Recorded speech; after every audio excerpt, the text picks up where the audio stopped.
Hey, I want to thank you for watching my video today. Today, I want to continue on what I talked about last week, light and darkness. Over the last few weeks, we have become more aware of the darkness in our world than we ever have before. With murders and shootings and just vile language going back and forth, we realize that there has to be something better. There has to be something more. And there is, and that is the light of Jesus Christ. Some of you, for the first time, are realizing that you're living amidst the darkness. You're living in a place of despair and dysfunction, of anger and hatred. And you want to find an answer to get out of it. You want to find a new way to live. You want to find the hope and the peace that the world promises, but always robs from you because it does not have true hope. It does not have true peace. It does not have true joy. All the things we can turn to in this world will never bring us the one thing we are looking for, and that is light, hope, and joy in our life. Only through Jesus Christ can we find that. In John chapter 1, verse 5, and again, John chapter 1 kind of sets the tone for all of John, and he talks about Jesus being light. The one who brought light into the life of all of us. Jesus Christ is light. Jesus Christ is life. If you want hope, if you want life, if you want joy, if you want peace, we need to turn to Jesus Christ. Probably the greatest example of this is the life of Erica Kirk. In front of thousands and thousands of people and millions of people watching online, she said boldly, "I forgive my husband's shooter." Now, that's not something we can do within ourselves. Many of us would probably look at that and say, "I can't do that. I wouldn't be able to do that if I were her." And the only reason that Erica could forgive her husband's killer was because she had the light and the love of Jesus Christ in her heart. She knows that this world is full of darkness, and we do dark things if we don't know the light of Jesus Christ. And only through Erica's forgiveness can that shooter and other individuals find the hope of the light of Jesus Christ. This is what it says in Ephesians chapter 5, verses 13 through 14. It says, "But their evil intentions will be exposed when the light shines on them." The evil intentions of the world have been exposed by the light of the love of Erica Kirk, by the light of those who were touched by the lives of both Charlie and Erica.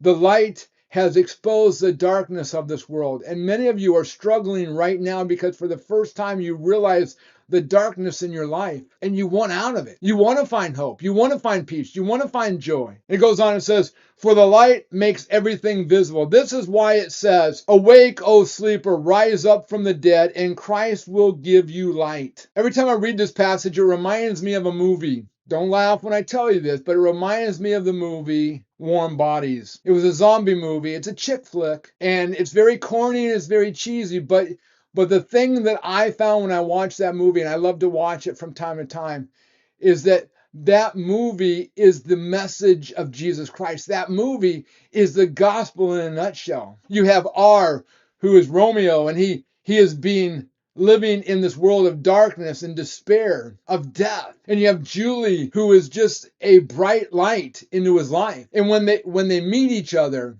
even though he had killed her boyfriend, she shows a sense of intrigue and love towards him. And that love inspires him to make changes. His heart begins to warm. And as they grow closer and closer together, when they start to fall in love with each other, his heart warms and warms and warms. And as their relationship is shown to the rest of the zombies, they too begin to have their hearts warmed. Again, that's a Christian message. That is the message of Jesus Christ. He came in the world, and even though we were the ones who killed him, even though we were the ones who beat him, even though it was our sins that put him on the cross, he loved us, he chose us, he forgave us, just as Erica has forgiven her husband's killer. And hearts are awaking around the world today, realizing the despair that they live in, realizing the darkness they live in, and wanting to find hope. You don't have to live in darkness. You don't have to live in fear. You don't have to live in the valley of death. This is what David said in Psalm 23. "Yea, though I walk through the valley of the shadow of death, even though I am walking through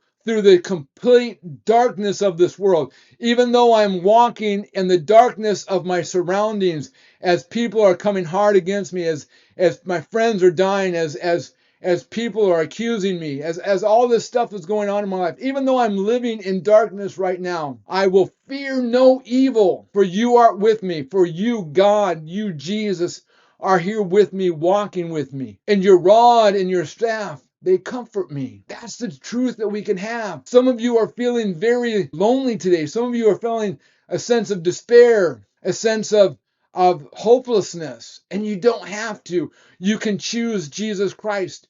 Today, you can choose his light. You can choose his love. His light will come into your hearts, and it will take the darkness and expel it.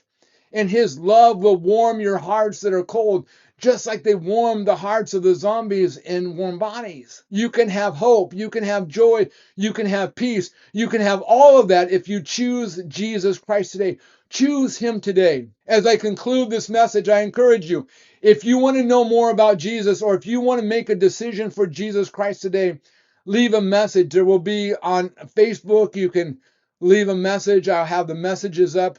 If you're watching this on Instagram, direct message me. If you're watching it on YouTube, you have the opportunity to respond to those videos, and I will get back to your responses as quickly as possible, because I want to help you to know the light of Jesus Christ, the light that can forgive a killer, the light that can show hope in despair. And if you're in the Sandwich area this Sunday, I encourage you to come and join us this Sunday as we continue in the book of Matthew on the Sermon on the Mount. Please, if you stay to the very end, hit like and subscribe to our channels, or follow us on Facebook or Instagram, because through doing that, you help this message, this powerful message of light, be spread to more and more people. Thank you.